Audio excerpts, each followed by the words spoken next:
This is the Business Growth Hacks Podcast, presented by Beefy Marketing. Here's your host, Andrew Brockenbush. Welcome back to another episode. John, what's up, my friend? Oh, just hanging in here today. We've got cranking stuff out today. It's nuts how many podcasts I'm doing today. Yeah, you've got 3, right? Yes, at least 3. 3. It's been busy around here, man. Mm-hmm. Like sometimes we're in here, sometimes we're not, just because we have so much stuff going on. I know. Yesterday I was all lonesome by You myself. were all by yourself yesterday. It's okay. I filmed myself walking around the office alone, so we'll see that debut at some point. Yeah, there you go. Nice. It's like another montage of you with the windows and sad. Another montage of me being sad by myself. Oh my gosh, that's hilarious, man. Well, I'm excited to be back for another episode of the podcast. We've got a great topic lined up for you guys. It is something that we have been talking about a lot over the last couple of weeks. And organically too. Yeah, it was just like I listened to a podcast and then that sparked a conversation and then it just continued to like snowballed from there. Yeah. Yeah. All right, well, we've got to kick things off like we always do with an icebreaker. All right, John, icebreaker today. What is your favorite or most used decision-making method? Think things like lists, charts, research, knee-jerk, meeny, miny, mo, that kind of thing. Well, if it's not a very big decision, I think eeny, meeny, miny, mo would be my favorite. Like if it's pizza or burgers for dinner, all day. Eeny, meeny, miny, mo. I don't want to waste brain power on that decision because by the end of the day, after doing, 3-4 different podcasts, setting all that up, editing, getting everything out, there's mush going on up here. And I don't want to make a decision about what to eat for dinner. That's just too much. So eeny, meeny, miny, mo is a good way to go for me in that case. But we're talking a real decision, something that I've actually got to think about. I'm a list maker. I like to make a list. I love to cross stuff off the list even more than I like to make the list. So I'm a fan of that list. Absolutely. It's funny that you brought the first thing that you brought up because I tell that to people all the time and they kind of look at me like I'm crazy. Yeah. And it's like, I have to make so many decisions throughout my day. Mm-hmm. And they might be micro decisions. They might not be hard decisions, but yeah, I'd say there's a fair mix of hard decisions and easy decisions I have to make every single day. I'd say it's at least home, when it comes to making such a mundane decision, such as what is for dinner, mm-hmm. I don't want to do it. No, honestly, it annoys me a little bit. Right. Like, why is there another thing I have to do? But if I don't make this decision, I'm going to go hungry or that's right. Or make end up eating sugar out of the pantry. Yeah, exactly. Yeah. It's just like, but you're right. Like we make so many decisions in a day that it's like, sometimes I don't even want to make a decision, but I think I'm with you. Yeah.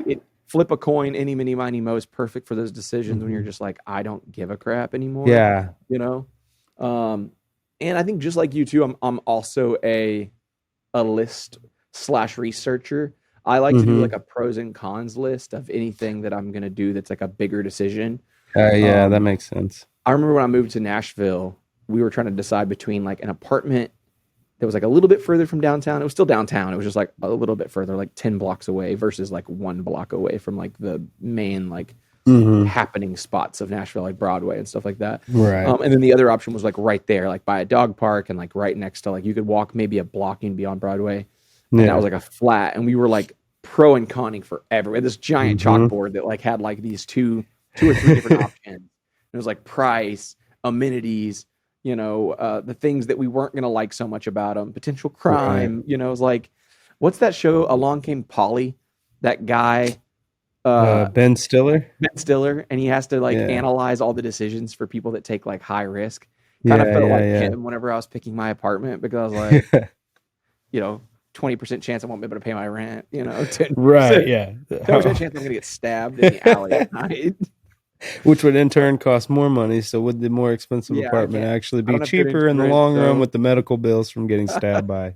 Yeah. And I totally do that, man. I just like work it all the way down. But I think that it's so funny, man. I think that this really leads us into the topic that we have today, which is yet another decision, which is pivoting in business. Sometimes it means changing your whole business. Sometimes it means making just a different decision in your business. But John, why don't you tell us what you you really helped me out with this. You had Yeah. given me the definition of pivot. I had like my mental idea of what pivoting was, but then you gave me a Yeah. definition of pivot and my whole mindset changed. So why don't you tell Well, the listeners what the actual definition of pivot means? will do. First, I'll preface that with one thing I really like to do, especially when I know something, is go read the definition in the dictionary because it gives you a new perspective on what that means and refreshes you to the real definition. So that's why I started here. What does pivot mean? It says turning on as if on a pivot. And I was like, well, that really doesn't give me anything to go with. That's that's no actual definition there. So then I keep digging, and a shaft or a pin on which something turns. Okay, now there's something that makes sense. And we're looking at this from a business aspect, and then well, hold on, the third definition is usually marked by change. So when we're talking about pivot in your business, we're talking about making a change. Yep. However, I think a lot of times people they hear the word pivot and they think change lane. But pivot is that anchor point. We're not getting away from the goal. We're pivoting around so the things that are going on around us, the defenders against that goal, so they're not in our way and we can see that goal more clearly. That is what a pivot's all about. Yeah, I mean, that was the thing for me, man. Like when this whole conversation kind of came up in the first place, me and you were sitting down and having like margarita and some chips and sauce, and we're talking about it. I had taken a quick day trip to the beach. I was listening to a podcast. If you guys want to listen to it, it's episode 354 of the Build a Better Agency podcast. It's specifically designed it's a podcast, I guess, aimed towards agency owners, but I think it would really shed a lot of insight on just pivoting in general. And it was an episode where a guy named Steven from a company called Predictable ROI was talking about how he realized that there was a need or a desire to make a huge change in his business, and it was time for him to pivot. And when I first kind of heard him talking about it, it was something that like really I resonated with, because I felt like there's been a number of times where I felt like, okay, Beefy needs to pivot into this area that we're more passionate about, or this area where I think that there's potentially more profitability in.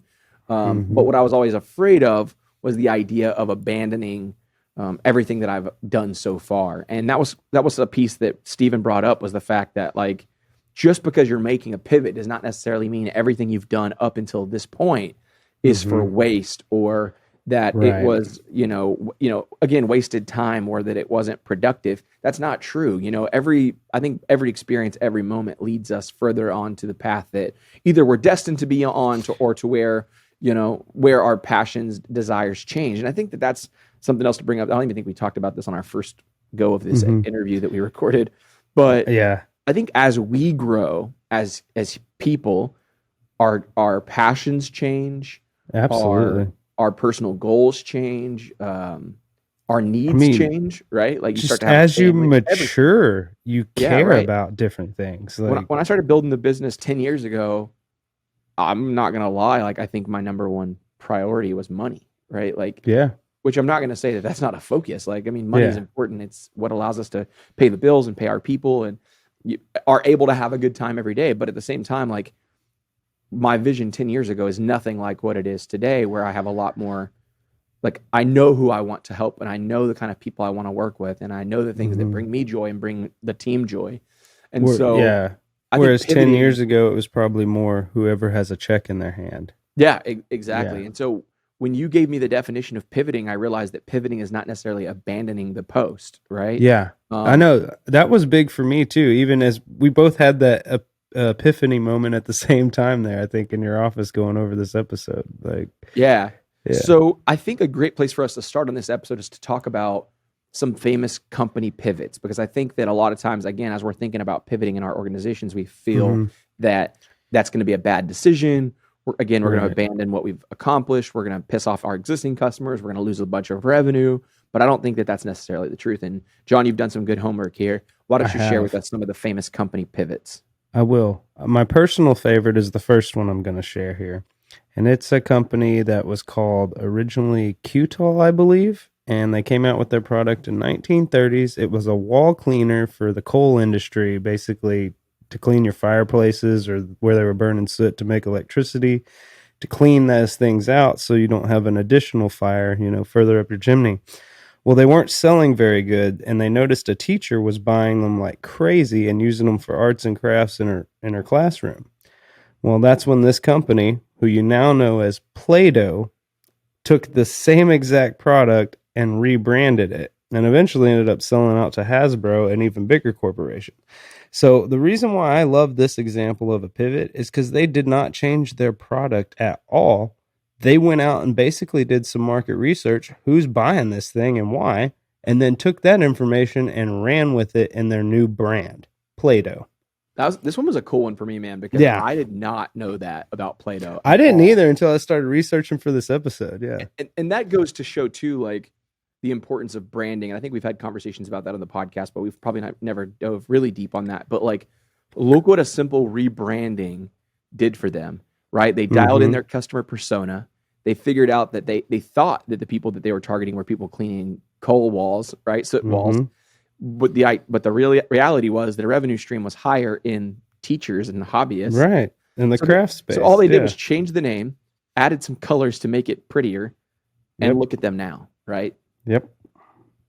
What else you got? And now there's people emulating them. Yeah, exactly. True. Yeah. Yeah. The next one I saw, it was an interesting shift because I didn't realize that this company did not originally sell coffee in a shop, and that is Starbucks. Ooh. What? Did I just blow your mind? Starbucks Yes. did not sell coffee at first. They did not. They sold espresso machines.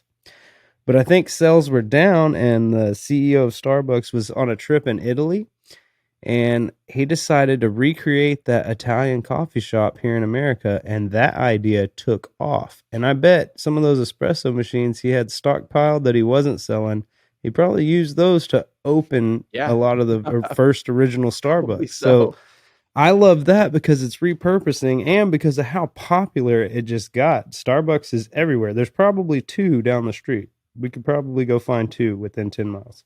Yeah, that's pretty. Yeah. That one's pretty wild, just because of the fact that it's like this guy went from selling coffee machines to being like the #1 coffee company in basically the world, essentially. Right. You know, like everyone knows who Starbucks are. You know Starbucks. Yeah. Even though there might be other countries who, I would say, make better coffee and have a better art there. You know, like Kara was just in Paris, and she said that they were like, why would there ever be a Starbucks in Paris whenever there's like incredible coffee shops here? Well, it's because there's certain things that are tried and true, safe at Starbucks that people from all over the country like. Yeah, so American tourism, You know, so that's wild. I know.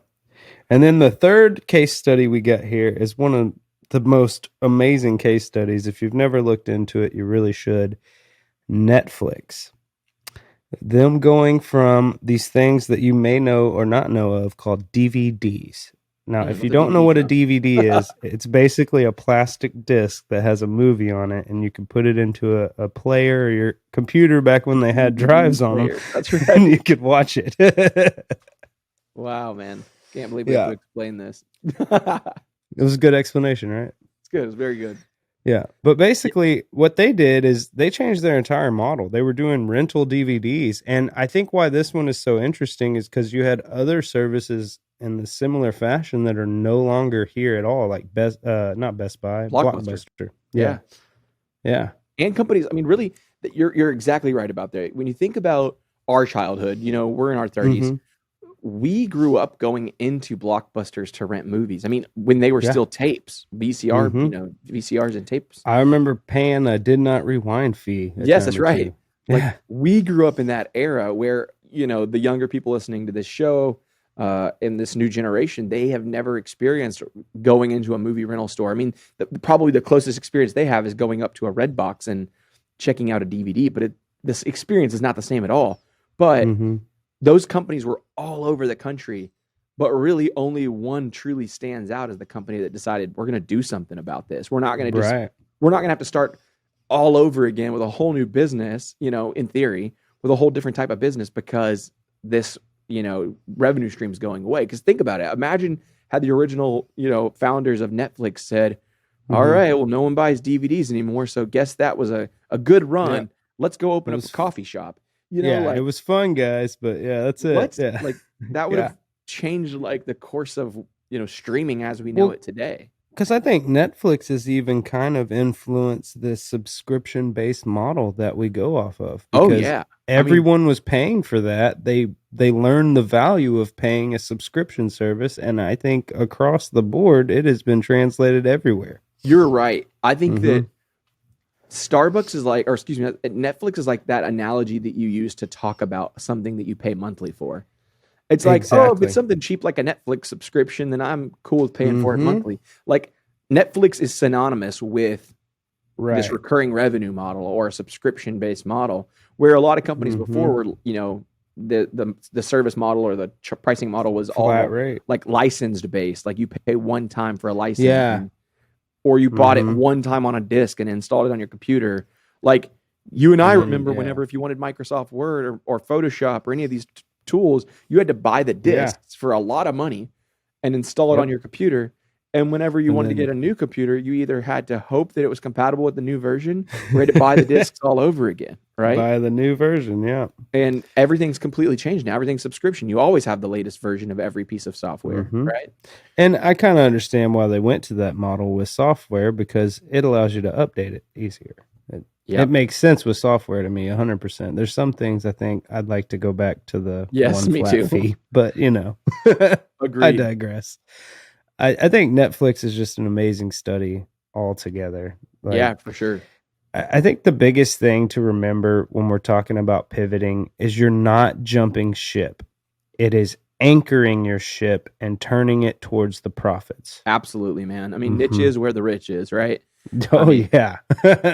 That's exactly what Netflix did. I mean, they turned to the streaming, which was their new profit, instead of the DVDs. That was no longer profit, but over in the Exactly, streaming, man. Like that's that's a pivot. that's the pivot, was the Mhm. fact that they didn't say, "Oh my God, this industry is going under. Sell all of our, stocks or sell all of our supply and like go start a new Abandon company that's ship. completely like again, like go open a coffee shop, go open a lawn company." It's like no, Yeah.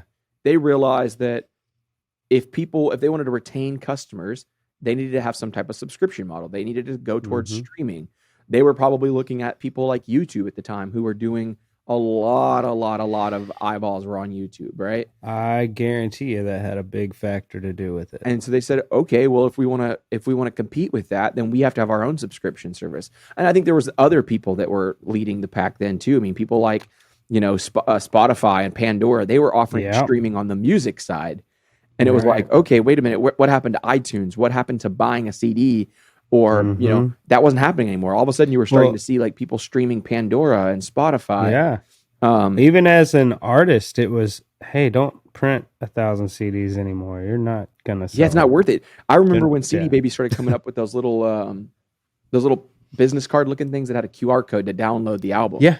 Mhm. Right. I know what you're talking about. They had a trendy name for them, but I forget. Yeah, what there was it's definitely a name for those things. Yeah. But it's like everyone saw that change and Netflix pivoted and they stayed anchored in what they knew. What they knew called. was Right. movies, right? Mhm. And they leveraged those relationships that they had with the major studios to then license them and put them on a different type of platform, right? Mhm. And I'm sure that honestly was not easy, right? I'm sure there was a lot of trailblazing and a lot of meetings and Oh. conversations that had There to go had to- I mean, down. I can only imagine what those arguments were like because imagine you go from 1 year, everyone's buying tangible CDs, DVDs, Mhm. VHS tapes, and then the next day it's like, hey, we're not going to buy any physical product anymore. All of a sudden, your major networks and your actors and that entire industry is going, well, wait a second, how are we going to make money? You know, Right.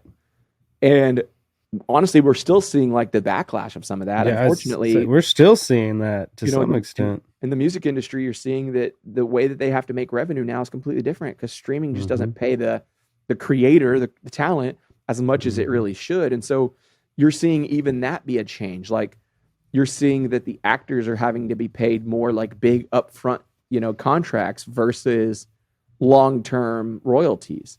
Right. Yeah. It used to be a lot of percentage deals. That's and- right. It's not the same. So, I mean, literally Netflix had to, it wasn't easy for them to pivot, I'm sure, but they stayed anchored. And I think that that's what I like the most is that, Me too. pivots don't have to be permanent. Not think at that- all. That's one of the Yeah. biggest challenges. Well, yeah, in a Yeah. basketball game, you may see a player pivot, You may see the defender move, and he'll pivot right back and take a shot. Yep, from the original starting point. Exactly. Mm-hmm. I love the whole basketball analogy as it pertains to. I do too. That's why I keep putting it in here. I like it because it's so right. Like if today I decided that we were going to only focus on selling websites to Chamber of Commerce's across the country, right? We totally could, right? Oh yeah. And if for some reason it didn't work out the way we wanted to, we could circle back around, right? We could still pivot from that point a few different ways. We could pivot back to open it up to more clientele for websites, or we could pivot into, okay, they don't need websites, but they need social. So now we're going out. Yeah. Be a forever thing, you know? Yeah. So I think a good pivot point for this conversation, right? Yeah. There you go. Is when we should consider pivoting, right? Yeah. I think that's what people are going to want to know today. Okay, we understand what a pivot is, so should I do it and when? Yeah, exactly. I think when you're climbing up a ladder, if you don't let go of the rung that you're on, you're not going to be able to grab the next one. And I think that's so pivotal. That's so pivotal here. Because, you're not taking that next step. If you can't let go where you're at, you're not moving forward. That's right, man. I just hold on to where you are, you're going to stay there. Right? Yeah. We feel safe. We feel like, okay, like maybe sales aren't as good as we want them to be, and maybe our profitability is not where it's at, but we know this. We're comfortable here. Yeah, it might be slow to grow. When meanwhile, we have an opportunity one rung up that looks very promising, but we're not willing to reach up to that next opportunity. It's like we have to take those chances sometime. And again, just like we're talking about, pivoting doesn't have to be permanent. When you climb that ladder, it doesn't mean that you can't take a step back down and say, okay, let me reevaluate that step that I just took. Let me take a look at which way we're going. So, let's talk about the right time to pivot, and let's talk about some things that, maybe what you shouldn't do. I think there's a couple of, ways you might consider it's time to pivot. Maybe sales are down, right? Yeah, that could be a good indicator. Yeah, but remember, we talked about this too, John. It's not always the clear indicator, right? Right. You have to make sure that sales are not down because of something else. Like when the economy as a whole is down, that doesn't necessarily mean you need to pivot. It might just mean that you're going through a rough patch and we're all going through that together, and you just kind of have to pace forward, right? Right. Now, maybe the industry is changing a lot, like the Netflix situation. Right. Maybe a competitor could have just come online, but they're gonna fizzle out. Yeah. Because their price point isn't gonna keep them for a long time. Yeah, I mean, pivoting equals evolving, right? Like exactly. I think that's the main thing to get across. Yes, like you're not just like changing directions, because again, we're not just changing direction. We're keeping anchored. We're just looking for other opportunities to be more passionate, more productive, more profitable, whatever it may be. Right? You're evolving as a person, as a business, as an organization. Right. Another reason that it might be time to pivot is when your consumer target audience is changing. I see this a lot with the businesses that we work with. For a long time, they've had an older audience of people that they have sold to. Yep. But there's a changing of hands. There's a change of power happening right now, Oh, right? yeah. A lot of people are retiring, which means a lot of new young people are coming up, and the way they see the world, the way they see things, the way they operate is completely different than their, formers, the people that they're coming to replace or to, change hands. And so we as business owners, as organizations, have to see that and not say, well, we've always done it this way, so we're going to keep doing it this way. It's like, no, like if everyone's doing TikTok videos and it's productive, then maybe you got to figure it out and do TikTok videos. Maybe if you see everyone doing Instagram reels, you have to do Instagram reels. I just had a conversation this week with a company, and it was a conversation with a little bit of an older demographic. And the guy literally said, yeah, we don't do Instagram and TikTok because our audience is not there. And I was like, well, then you've not been on Instagram or TikTok, because they are definitely there. They're definitely there. You and I both know people that we follow that are older. We've also interviewed people that are older that are doing better than we are on social media. On TikTok. Yeah. Right? It's like, don't assume that because you heard some politician or you heard your little, 12-year-old niece talking about the dance videos that she's doing on TikTok. Don't assume because you've seen those things that these platforms are not where your target demographic is, because the truth of the matter is they are there. They're already using these platforms. They're already growing and developing their businesses because they're willing to evolve. They're willing to pivot that strategy. Because again, pivoting doesn't just necessarily mean changing your entire business or business model. Pivoting might be based on the kind of marketing you're doing or who you're targeting or the type of, pricing model you have. Again, we're talking about the subscription model. Adobe is a good example of sometimes you have to change to a subscription model because your tools are always evolving. I don't want to have to buy a new, license for that thing every single year. I'm okay with a subscription on that. Whereas there's other companies, I would rather they not charge me a subscription fee because nothing changes. It's going to be one tool for the rest of its life, and they just need to charge me one time for it, right? Right, yeah.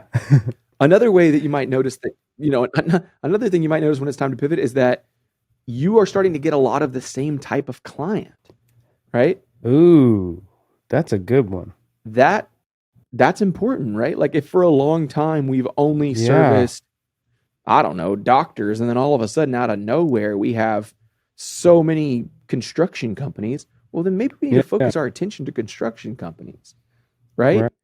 We just had this conversation recently about our own business. We talked about the fact that social media, although it's a service that we have done for a long time and we enjoy doing, it as an industry has evolved a lot. And it's like, okay, if we want to do social media, we're gonna have to do it for a different price level to deliver on the expectations that a customer would have and to deliver the experience that we would want to deliver. But additionally, we also know that majority of our clients, that's not their primary focus. So we have other areas that we're pointing our attention to, right? Now, there's some things that people should not do as they're thinking about pivoting, right? Yeah. Don't knee-jerk react. Don't say, sales are down. Changing directions. All right. Scratch a product, whole line tonight. That's it. Pull it off. Don't do that. Never selling it again. Yeah. First of all, if you have a product, pulling it off of the website is not going to get rid of it.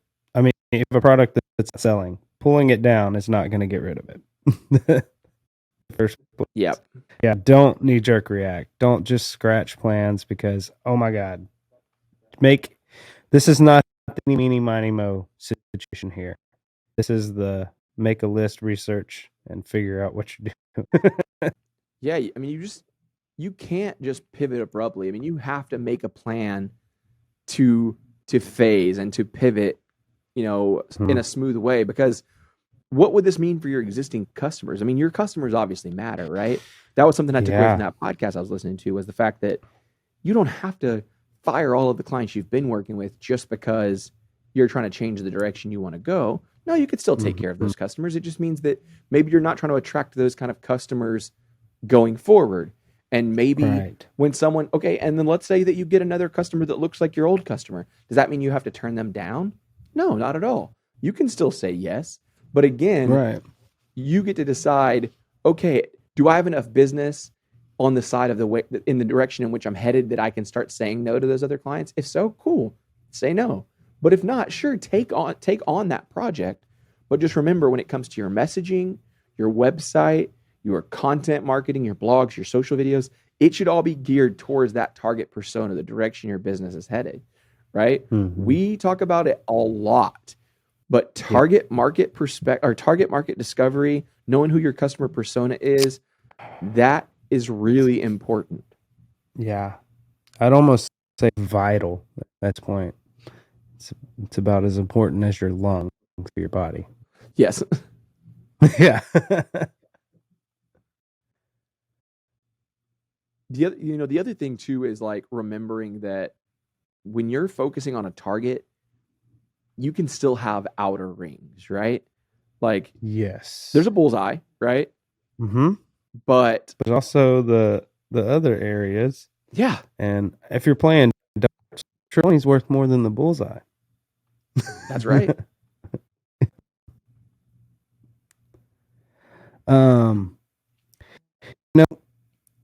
If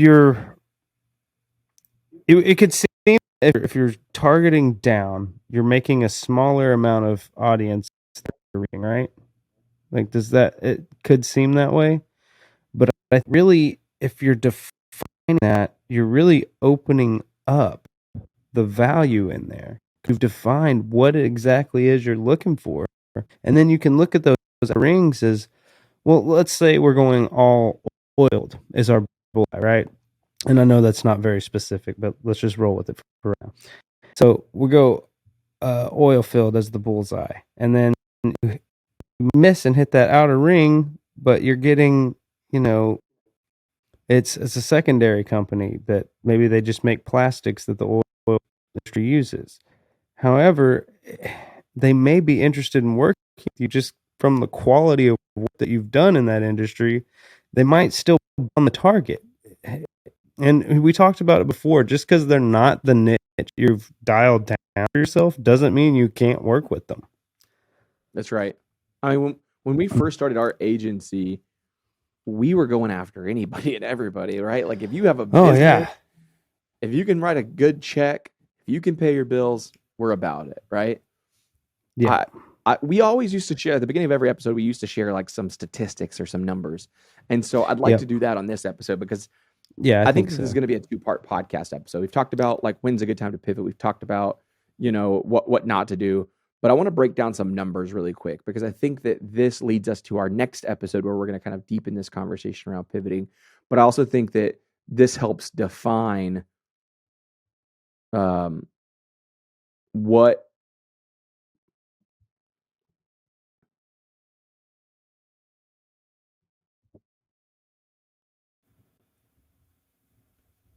Okay.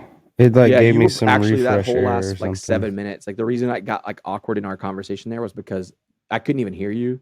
So hopefully it recorded it good. If you want to go back, we can just go back to right at the bullseye conversation so that I can first. I think so too. I wasn't sure if I did a great job on explaining that anyway. I'm going to still just have kind of outer bring rings. up the bullseye, but then you take over that, like literally just kind of cut me off and take over, and then we can roll into the rest of the conversation. Okay. All right, cool. Yeah, I think we're pretty much there. Let me see what it's 12:20, so we should be fine. Okay. So just because you pivot does not mean you can't still serve your existing clients, right? You're going to have clients that, change over time. I mean, even now for our agency, we're still deciding, okay, you're a customer that we really like, but I don't think we're a good fit for you anymore. And you're not a good fit for us anymore. And that's okay. Mm-hmm. But if another client came along that looked like that, maybe right now we would still take on that project because we might need that work right now. But our targeting, our messaging, all of that is going to be focused in on the type of customer we're trying to attract. You think about a target, right? When I think about target market research, this is something we just did a big branding project. And when we do target market discoveries with a new branding client, everyone's always like, well, I can't just drill down just one kind of person I work with because I work with all kind of different people. It's like, you're absolutely right. You do. But there is a bullseye. Yeah. That is the kind of person we want to work with. That's the kind of person that we enjoy the most. That's the kind of client that we get the most of. Whatever it may be, you can say, this is my bullseye. There's still outer rings, right? Yeah. Oh, absolutely. And they're worth points, right? Because like any game that you're playing that there's a bullseye, those outer rings are still worth points. The only thing that isn't worth points is off the target. That's good. Ooh. Yeah. Yeah, it is. I'm going to say that again. The only thing that's not worth points is off the target. And man, you think you're going to limit what you're doing by defining that bullseye, but a small bullseye has a large value. Let's break that down for people because I think that it's easy to say that, but then people are like, well, yeah, you can say that, but that's not true. Yes, it is. So we did a little bit of research before we started this episode, right? If today Beefy Marketing decided Beefy's only going to go after medical spas in the United States, okay? First of all, it was it wasn't a generic, niche down. I think I talked about this when we first talked about this subject together, which was, niching down is not saying I'm going to go after medical companies or I'm going to go after B2B companies. Those are wide. Yeah. That's way too wide. Start small. Again, I know it sounds scary, but it's not because I'm going to show you the math. So we looked at the numbers. If we decided today we're going to truly niche down and we're going to focus on medical spas in the United States, there are 5,431 med spas in the US that we were able to find based on some website statistics. Okay. If we captured just 1% of that market, so there's probably a few more, of that 5,431, that would be 54 new clients. Let's just talk about an average lifetime value of a customer. So let's say that our lifetime value of a customer is $500 a month times 12 months. So our lifetime value is 1 year. Okay. That would be $323,352 in annual revenue on just medical spas in the United States. Just 1% of medical spas in the US. So that wow. And that's right. that's just 1%. Like that's such a big deal that but that's let's talk only about the 1% for that. Like right now, most companies are throwing darts and hoping they stick somewhere, and they're hoping that it's on the outer rings and they're hoping it's bullseye. But a lot of these shots are hitting the wall, hitting the floor. They're not going where you want it because you've not defined your target market, right? I know this conversation is about pivoting, but it is equally about defining your target market, because when you know who your target market is, you know what those outer rings consist of, and you sure as hell know what your bullseye is, right? And when you know that, the way you're able to communicate to the people you're trying to attract becomes way easier. Because right now, let's say Beefy wanted to go out and get a new customer. I'd have to send out some generic email that says we focus on helping small businesses all over the country to get new websites and new sales and new revenue. Right. Okay, great. So I'm a generalist. I'm not a specialist. I'm not an expert at anything. I'm just another website guy. Cool. But instead, if I decide to go after med spas in the United States, I can go to that 1% or hope to capture that 1% of that 5,431 med spas in the US by going after and saying, let me show you a case study from a medical spa in Houston that we were able to increase their leads, increase their revenue, increase their website traffic, create them a brand new website that's got a clearer call to action. And now when I showcase that, what am I doing? I'm refining that bullseye. Although it seems smaller, it's actually a lot bigger than you think because it's so much more targeted. Well, when we shrink that bullseye down, it actually adds value. And that's all those things. These are the case studies. Those are value to your service that you offer in that industry. I mean, imagine me and an expert, dart competitor throwing darts. He's going to hit that bullseye a hell of a lot more times than I am, right? And I think that probably I might probably going to go for triple 20, real lucky. Actually. But I think that's what happens with way too many businesses. I think too many businesses are getting lucky. They're getting success by luck. And calling it marketing trends. Just like, you threw a dart and it just so happened to hit the bullseye, or it just so happened to hit one of the outer rings. And if you and I were to take the same handful of darts and chunk them at the same target, we're not going to hit the same thing, guaranteed. I mean, I would be shocked. Decide what that target is, what that bullseye is, so that everything we do can be crafted. All right. That. So once you decide who that is, how do you go about making that transition? I think there's a few different ways. I think one of the ways, we talked about raising prices sometimes. Sometimes raising the price can actually allow you to provide a better service. I think sometimes you can actually discontinue a product or service. That will allow you to better niche in on the clients that you're trying to go after, you're trying to target, right? I think, again, like I brought up earlier, you don't have to fire all of your old clients that don't fit the new bullseye. You've already got them. Like, you got lucky. Absolutely. Good job, buddy, for getting lucky. Now let's actually focus in and let's start to hone our skill on what we're going to try to go do so that every dart that we throw in the future lands on the board and hopefully lands on that bullseye because the messaging is right. We're crafting the right kind of content. For us, we know that social media, like I brought up earlier, is a service that we want to deliver, but we can't deliver it at the price we've been delivering it at because social media has evolved way too, what social media used to be just writing some text and putting a picture up and scheduling it out for a week later is now has to be done in the app and it has to be a video. It's right. It's like it's like daily documentation. If we want to do that for a business because a business can't do that themselves, then we have to charge accordingly because if we have to have an employee go out to their office every single week or every few days per week to go shoot videos for them, then that's just a different cost. So what's going to happen? Naturally, the clients that I serve in the future for social media are going to get a hell of a lot better of an experience because I'm charging accordingly.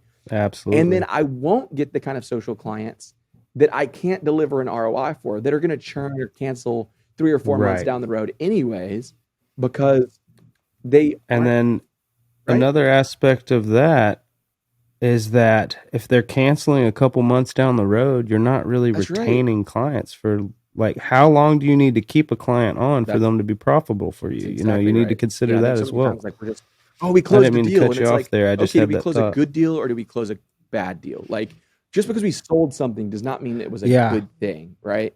I can tell you, early on in our company, we would sell stuff, and I was like, we should not have sold that. Like, this is not a good fit. This client's not going to like us. We're not going to like them. It's not going to go anywhere good. There's clearly signs already out of the gate that this is just not a good fit, right?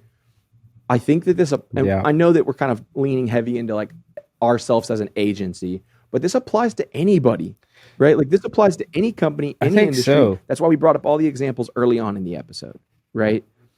I think that the Play-Doh. But this episode could go on for hours. And that's why we're going to do a part 2. I think where we're going to kind of just deep dive further into this conversation, because I think it's something I'm extremely passionate about. It's something that, business owners out there listening to this episode, don't feel like you're alone in fear around pivoting. It's something that even Beefy 10 years in is still learning, is still figuring out, and still having new, fresh perspective on. Like John's whole analogy around basketball and like looking towards the new goal and staying pivoted on that one foot has really changed my perspective. Like, I was afraid for so long to say, okay, we're the medical spa experts or we're the Chamber of Commerce experts, because I didn't want to miss out on other opportunities.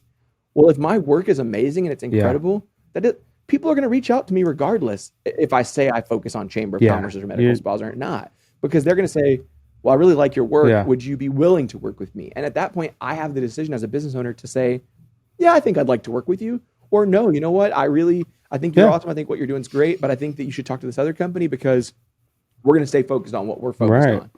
You know, Chick-fil-A is a good example of a company that does that well. They do not deviate from that menu, right? Oh, yeah. They might make some small little tweaks, but Chick-fil-A has that limited menu for a reason. They do it incredibly well. They don't have this Jack-in-the-Box level menu where there's ultimately too many decisions, which causes you to not make a decision at all, right?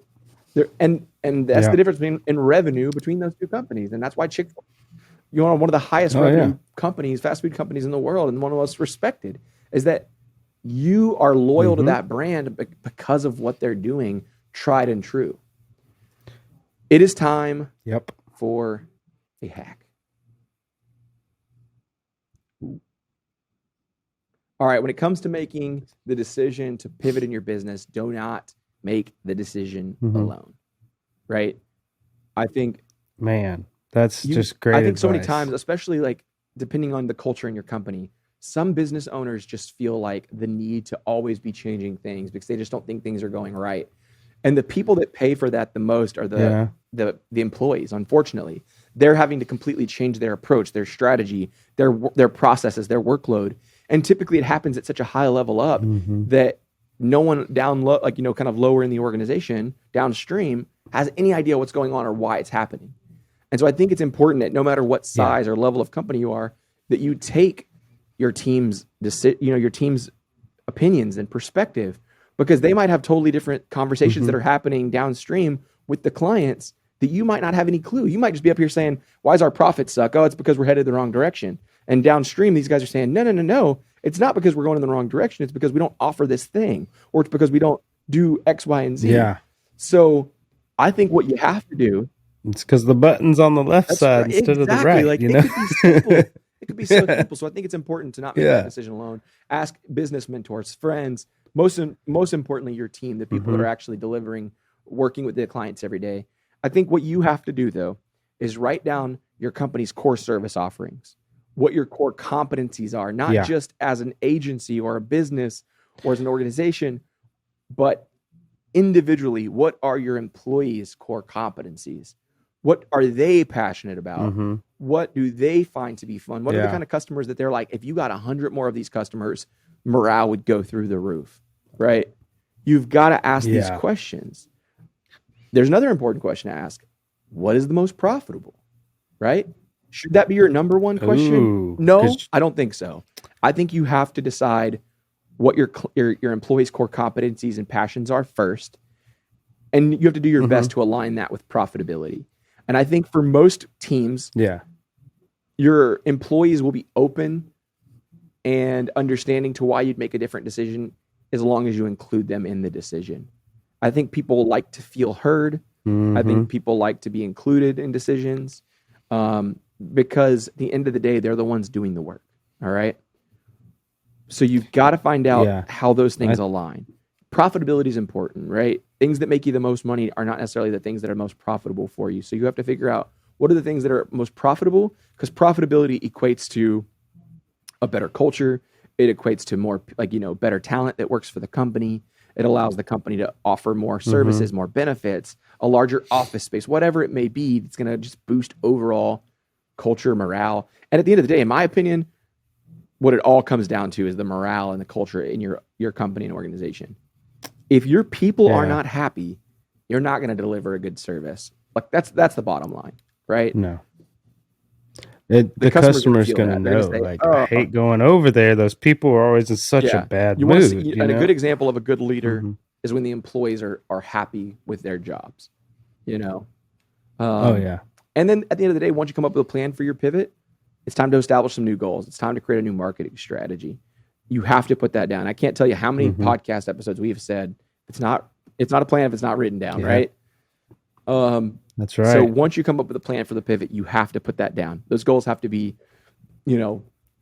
clearly defined. They have to be transparent. Everybody on the team needs to know where you're headed as an organization. Because if I made this big decision by myself and me and everybody in the boardroom know what's going on, but my sales team has no idea, and there's a disconnect there, they're going to still go after the old people. They're still going to be using the same methodologies. They're still going to be, taking the approach down the wrong way. It is time to, if you decide to pivot, make sure everyone on the team is on board. They understand where you're going, what the goals are. And at the end of the day, pivot at the right time, right? You can't, it goes back to the part where we talked about all the things you shouldn't do. Don't just, knee-jerk react just because you feel like sales are down. Knee-jerk, don't decide to pull out of what you've been doing just because you feel like it, because you had a dream one night. You still have to take a strategic approach to any pivot, right? Absolutely. It goes back to that basketball analogy. If I'm just quick to jerk around and I don't see that I have a defender on me, I'm gonna lose the ball. Right? You have to protect the organization. You have to protect the ball. You have to pivot cautiously. You have to pivot strategically. John, I love this episode. It's great conversation. I hope that businesses out there listening realize that, yes, we're talking about agency stuff, but this is not a podcast for agencies. This is a podcast. Thank you for listening to another episode of the Business Growth Hacks Podcast. Be sure to subscribe wherever you get your podcasts so you never miss an episode. To get more marketing tips and tricks, follow Beefy Marketing on Facebook, Instagram, and YouTube at Beefy Marketing. And to take your business to the next level, check out our website at www.beefymarketing.com.